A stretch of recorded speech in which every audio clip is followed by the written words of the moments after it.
Y bien, el tema de la ley de empleo juvenil.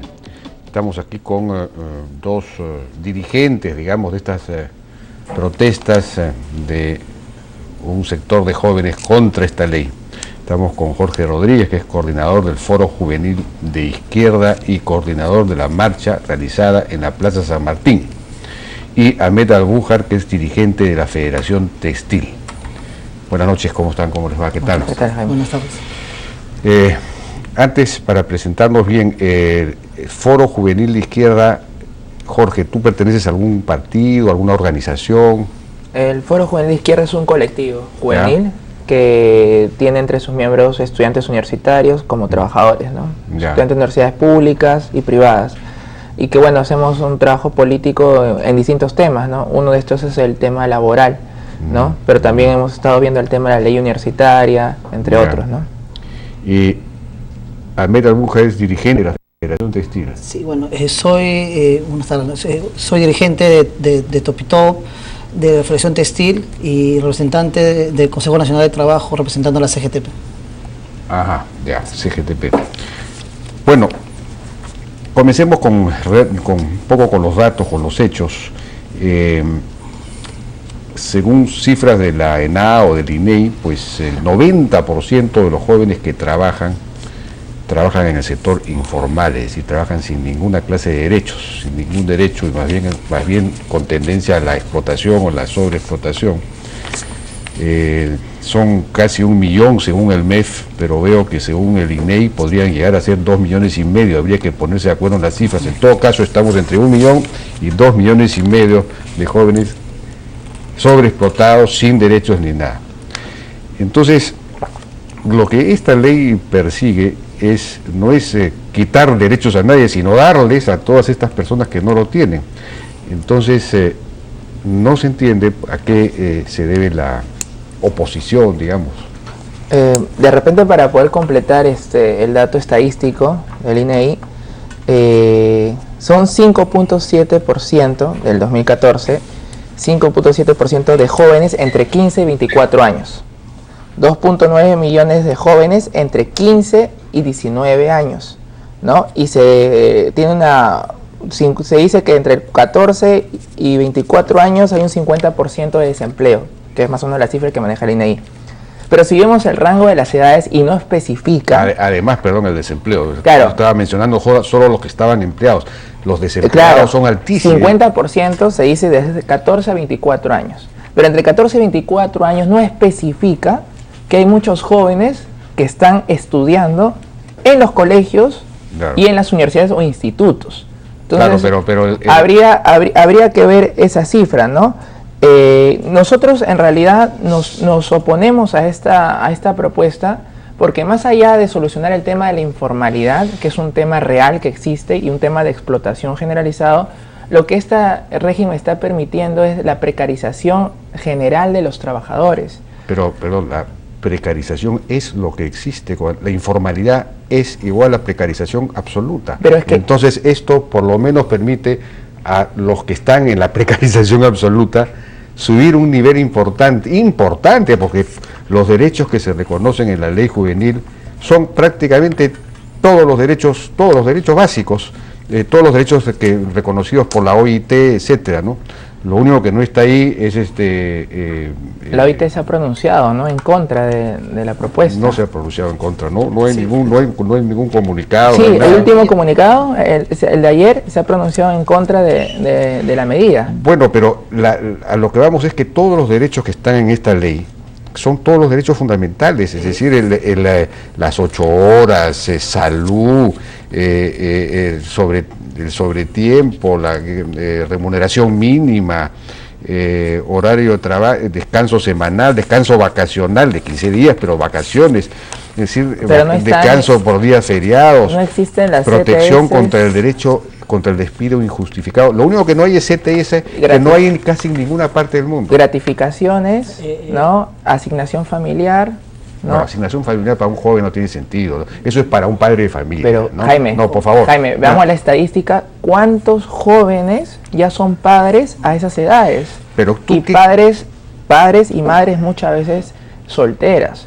¿no? Y yo te decía por qué, en realidad, por qué precariza, para ir al tema de fondo, porque más allá de tocar el tema de la informalidad, en realidad como esta es una ley que no especifica que sean pymes, MIPES o gran empresa, porque no la es un régimen general, jóvenes que ya tienen derechos ganados y un nivel de vida superior en la gran empresa, van a ver retroceder esa posibilidad. No es, perdón. No es retroactiva, pero el nuevo contrato que permitirían contratar a jóvenes en ese rango de edad con ese nuevo régimen. Pero esto es básicamente para la micro y pequeña empresa. Pero no lo especifica. Sí, dice que la micro y pequeña empresa recibe un subsidio del Estado para pagar la seguridad social, es decir, a la micro y pequeña empresa se le paga el Estado. Esta ley le cuesta al Estado 750 millones de soles al año. Déjame escuchar, déjame. Es decir, es una inversión que está, eso es una conquista de los jóvenes, yo no entiendo cómo pueden rechazar. Son 750 millones que va a gastar el Estado en financiar la seguridad social en las micro y pequeñas empresas para que el micro y pequeño empresario no tenga que pagar la seguridad social, sino que lo hace el Estado. Y también obliga a las empresas a capacitar. Esa es una cosa extraordinaria, porque la mejor capacitación es la que se puede aprender en la empresa, y contra el impuesto a la renta. Entonces van a pagar menos de impuesto a la renta por lo que cueste, digamos eso, ¿no? Y eso es, digamos, esto es una conquista de los jóvenes que en este momento no tienen nada. ¿Cómo se pueden ustedes oponer a eso? Bueno, las 4 centrales sindicales, que estamos en la mesa de diálogo nacional, primero que la Comisión de Trabajo no sesiona hace 7 meses. O sea, el ministro de Trabajo no quiere sesionar, que no solamente con nosotros, sino con los empleados que están ahí. ¿Esto qué tiene que ver con lo que estamos hablando? Porque nosotros, dentro del Consejo, tocamos proyectos o damos una opinión. Después un sector joven donde nosotros vemos y damos opinión sobre todas las leyes que pueden entrar. Y siempre pasan todo, jóvenes a la obra y todos los que ha habido. Nosotros en el Consejo Nacional hemos dado nuestro visto para ver si se puede arreglar, modificar, y todo, porque pues es una mesa consultiva. En el Ministerio de Trabajo nosotros estamos acreditados. ¿Y esto no se lo han consultado? No se ha consultado. Y no solamente eso, sino el que le habla ha estado presente en el Congreso de Trabajo, en el dictamen económico, en el dictamen que se aprobó. Cuando nosotros fuimos a la Comisión de Trabajo, estuvimos ahí y sustentamos el por qué nosotros decíamos que no. Quisiera que usted explique por qué se oponen a una cosa que es tan beneficiosa para los jóvenes que no tienen trabajo, o para los que están, o para los que teniendo trabajo no tienen ningún derecho. Ya. Uno ya se dijo, ¿no? Que efectivamente no tienes seguro de invalidez, no tienes jubilación, porque no vas a tener CTS, o parte te van a recortar, esto. Jubilación sí van a tener. Pero sí 5 años, pero 5 años, los primeros 3 años, 2 años, no tienes el tema de CTS, donde tú también guardas tu dinero para que posteriormente CTS no va a haber, pero CTS no es un derecho. CTS, mejor dicho, no existe casi en ninguna parte del mundo. Pero solamente en el Perú existe seguro CTS. De despido, pero funciona en otros lugares. La indemnización, pero acá tenemos CTS más indemnización por despido, ¿no? Entonces son cosas redundantes. En el Perú, quizás ustedes deberían ayudar a luchar por reducir el nivel de exigencias de que da la ley para contratar a alguien, porque eso hace que la valla sea tan alta que las empresas no puedan contratar formalmente, no puedan poner en planilla, salvo que sean empresas grandes. Las empresas grandes son las únicas que pueden. Entonces las pequeñas, las microempresas y las pequeñas, incluso las medianas, no pueden poner en planilla a la gente por el peso de las condiciones laborales que exige la ley. Entonces lo que hay que luchar es para reducir ese peso. Esto es para todos, no precisado. Además ya hay una ley MIPES para eso, y la ley MIPES no ha llegado a formalizar casi nada, o si es poco. O sea, si el cuento es de formalización, no hay pruebas efectivamente que efectivamente las leyes que han habido, los regímenes por la ley MIPE, por ejemplo, que es para el sector microempresa, no ha funcionado. En realidad nosotros no estamos totalmente en contra, pero sí queremos que esta ley se derogue o se suspenda para nosotros poder sentarnos y ver, que llamen no solamente a nosotros, las centrales sindicales, que no llamen a los colectivos juveniles, a todas las personas que se involucren dentro de esto. De hecho, ahora, sería bueno quizás, tenemos que ir a una pausa, pero sería quizás bueno hacer una encuesta, ¿no? A todos los jóvenes entre 18 y 24 años, de preguntarles si están de acuerdo con que ahora para trabajar podrían trabajar en estas condiciones, que ahora no las tienen, ¿no? Esto es una conquista. Bueno, tenemos que ir a una pausa. Bueno,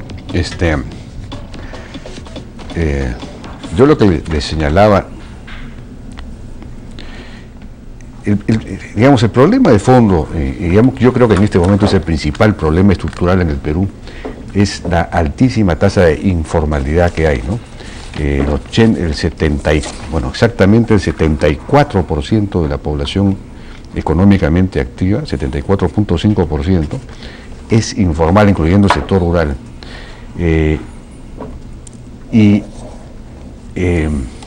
Pese a que las condiciones, los ingresos de los trabajadores han subido bastante en los últimos 10 años, el empleo adecuado, lo que se llama empleo adecuado, ha mejorado muchísimo, muchísimo. Y sin embargo, esa gente que mejora sus ingresos no se formaliza. No se formaliza por el enorme costo de la formalidad legal en el Perú. Eso tiene que ver con esta cantidad de beneficios, etcétera, y impuestos que hay para la legal, para la laboral, establecidos por la legislación laboral. Entonces lo que tenemos que hacer es más bien reducir ese peso para que todo el mundo pueda incorporarse a la formalidad, a la planilla, es decir, todo el mundo pueda tener derechos, no toda esta cantidad enorme de beneficios que no son realistas, son utópicos, sino una cantidad suficiente para que la gente esté segura y al mismo tiempo haya mucho más empleo. Y si hay mucho más empleo, va a haber mucho más salarios, ¿no? Es decir, los salarios van a empezar a subir de verdad. Tú has tocado un tema importante, Jaime. Nosotros en realidad estamos de acuerdo que estos últimos 10 años hay una bonanza económica, que es real, y que hay más empleo que en los 90. Así es. ¿No? Pero que la situación de los trabajadores sustancialmente no ha mejorado, ¿no? Sí. No ha mejorado en términos de salario, ¿no? En poder adquisitivo, que eso es real. Ahora, mencionó sobre la ley MIPES. La ley MIPES no ha terminado por solucionar el tema de la formalización. Y hay datos muy precisos. Son 5.1% de los trabajadores de las microempresas que son formalizados y 3.1% de las pequeñas empresas. El 88% sigue informal, a pesar que las micro y las pymes han tenido ganancias en todos estos últimos 10 años. Las grandes empresas le siguen sacando la vuelta a la ley, como en las textiles, creando 3, 4, 5 razones sociales para no pagar una serie de derechos y beneficios a los trabajadores. Leyes temporales que son excepcionales, tenemos ejemplos muchos. Está la ley de agroexportaciones y la ley de exportaciones no tradicionales, que se dijo que era con una temporalidad de 10 años para favorecer las exportaciones. La ley de exportaciones no tradicionales tiene casi 36 años, promulgada desde el gobierno de Morales Bermúdez. Pero quedémonos ahí, por ejemplo, el régimen laboral simplificado, ¿no? de la ley de exportaciones no tradicionales, ha permitido formalizar como 400.000 trabajadores. Es una cosa extraordinaria, que ahora tienen derechos y todo lo demás. La ley MIPES, efectivamente, tienen razón ahí, no ha funcionado. ¿Pero por qué no ha funcionado? No ha funcionado porque el Estado no ha cumplido con implementar una parte importante de la ley, que era que se le pagaba la mitad del seguro social y la mitad de las AFPs a los microempresarios, a los micro y pequeños empresarios. El Estado, todo eso. Entonces, ese incentivo que era fundamental no se aplicó, ¿no es cierto? Y por otro lado hay el tema de los derechos que podrían reclamar. Si yo estoy trabajando en una microempresa y decide formalizarme, yo puedo exigirle que me pague los derechos de todos los años en que estuve informal. Entonces, ante esa amenaza, el empresario no. Entonces, ese es el problema, esos son los dos problemas de esa ley, que en esta ley ya no existen, porque en esta ley se financia la seguridad social al micro y pequeño empresario del trabajador, ¿no? Entonces ese problema está resuelto, es mucho mejor, y se obliga a capacitar. Nosotros, en realidad, bueno, entrar en el tema del régimen de exportación tradicional es un tema muy aparte que duraría horas, ¿no? Pero ahí se ha hecho usos y abusos de la ley de algunos empresarios, no hay que clasificar todos, pero muchos empresarios han abusado de eso, ¿no? Y es un tema que, ¿por qué? Porque puede estar 36 años, 30 años, 25 años, renovante un mes, y nunca llegas a la estabilidad, por más que en lo real eres estable. Sin embargo, de un momento a otro con 25 años te cesan. Eso ha pasado en varios sindicatos que tenemos en la federación. Pero es un tema ya que no vamos a tocar en este momento. Hay como 400.000 trabajadores que se han formalizado Sí. en un país en que nadie se formaliza y que tienen derechos. Pero a costa Por de los favor. trabajadores. O sea, Pero Jaime, ¿Cómo que a costa de los trabajadores? Tienen seguro social, con donde se paga menos que el normal. Tienen pensiones, tienen todo. ¿quién fiscaliza eso? Eso sí tienen CTS, dicho sea de paso. Pero ¿quién fiscaliza eso? O sea, el boom económico crece, pero sin embargo, cuando se violan los derechos, porque si tú pides vacaciones, ¿sabes qué? No te renuevo la otra semana. Listo. Tú sales embarazada, no, ¿sabes qué? No te renuevo porque no vas a pedir postnatal. O sea, lamentablemente eso ocurre en el sector textil, sobre todo, ¿no? Entonces, si ya tenemos... Estoy hablando del sector agroexportador. También, Y si el son agroexportador contratos, se ha generado como 400 o 500.000 empleos. En el sector textil también hay no sé cuántos empleos, son claro, pero cientos de había miles. un dato muy curioso que ha salido en tema de la agroexportación. Justo este nuevo régimen permitiría, por ejemplo, en una cifra, si una agroexportadora contrata 2.000 jóvenes, con este nuevo régimen laboral puede tener un ahorro para la empresa de 10 a 20 millones, que no se resolverían o no estarían mostrados en la calidad de trabajo, de sueldo de estos trabajadores. Ahora, los jóvenes que trabajan en el área de servicios, que es un trabajo muy extensivo en los jóvenes, van a ver vulnerados sus derechos. Y eso es una cuestión de costo y beneficio que los empleadores van a tener. Grandes empresas van a empezar a hacer contratos a muchos jóvenes con este nuevo régimen. Y van a pagarles y van a quitarles los beneficios que justamente han podido ganar. O sea, nosotros queremos, sí, somos conscientes que debe haber un régimen laboral único y que incluso debe haber ciertas especificaciones, Entonces, porque no es lo mismo las estamos de pymes acuerdo, podríamos con estar de las acuerdo micro. en una cosa, que esto no sea para las grandes empresas, de acuerdo, suprimamos a las grandes empresas, con lo cual le estamos quitando trabajo también a muchos jóvenes que podrían entrar a trabajar a las grandes empresas con este régimen. En mejores condiciones. Pero quitemos a las grandes empresas, de acuerdo, esto no es para las grandes empresas. Las grandes empresas no tienen problema en pagar todos los beneficios Pero lo que hacen, exige la Jaime, ley. pero lo hacen, No. y lo van a hacer. O sea, Lo yo que te van a hacer son firmo, ellos. yo te firmo que van a empezar a hacer contratos de ese tipo para tener mayores ganancias. Es la lógica Bueno, simplemente pero de acumular capital. estos contratos no son malos, por favor. Es decir, es solo hasta los 24 años. Tienes todos los derechos menos CTS, punto. Jaime. Entonces, ¿cuál es el problema? Jaime, yo tengo una cosa, ¿Cuál es el una cosa problema? concreta. Seguro de vida. Esto es para los que no tienen trabajo, para los que están en la informalidad, para los que están explotados, para la pequeña y microempresa. Es para eso. No se pueden ustedes oponer a eso. Es decir, ¿Qué pasa si- ustedes están pensando en sí mismos. No. Estamos pensando, por ejemplo, en el trabajo de las personas informales o las personas que tienen este tipo de empleos en las micro y medianas empresas. Pero, por ejemplo, ¿por qué no entramos a un debate más de fondo? Si ese es el caso y hay mayores necesidades, por ejemplo, ¿por qué se sigue pagando a la AFP en el nuevo régimen y no se reconoce el tema de la CTS? Si es una situación de mayor flexibilidad donde el trabajador incluso puede tener, por el tema de contrato, tener que... La CTS es redundante. Es el único país, el Perú, que tiene CTS más indemnización por despido de trabajo. Es un exceso. Un joven que gana... Habría que derogarla para todo. Estaríamos perdiendo 3 sueldos y un joven que gana 2.000 soles pierde desempleo. 7.000. Reemplazarlo para un seguro de desempleo. Pero si no hay nada acá, en Aquí- otros países sí hay. Aquí hay una indemnización. En esta ley hay una Sí, se indemnización por despide. despido. Pero si no te renuevan ya no es despido, pues. Pero, ya no sí, renovación. pero es no. un régimen de solo 3 años. Yo pues. me pregunto una cosa, Bueno, ¿qué pasaría si es que bueno, un familiar suyo o de nosotros está trabajando en ese periodo y pues se chanca la mano, se resbala y fallece? No hay seguro de vida. ¿Qué le vamos a decir? En ese momento recién vamos a cuestionar la ley. Bueno, puede ser, no sé, en ese caso no tengo respuesta a ese tema. Pero digamos, esto es, a mí me parece un gran avance, una manera de incorporar. La tasa de desempleo juvenil es muy alta y además hay todos los que trabajan en sobreexplotación. Y habría que ir mucho más allá. Esta ley, como decía Kuczynski, después se arrepintió, hay que llevar hasta los 30 años, habría que llevar hasta los 60 años, es decir, hay que... pero claro, Jaime, Respetamos su está posición, hipotecando ¿para la, qué? la juventud. No, bueno, sin el tema, no, por la juventud no, aquí tienes... Vas a precarizar la situación de los ¿por qué? trabajadores en general. Tienes seguro social. En general. ¿Por qué vas a precarizar? Tienes seguro social, tienes jubilación, tienes indemnización por despido, tienes etcétera, etcétera.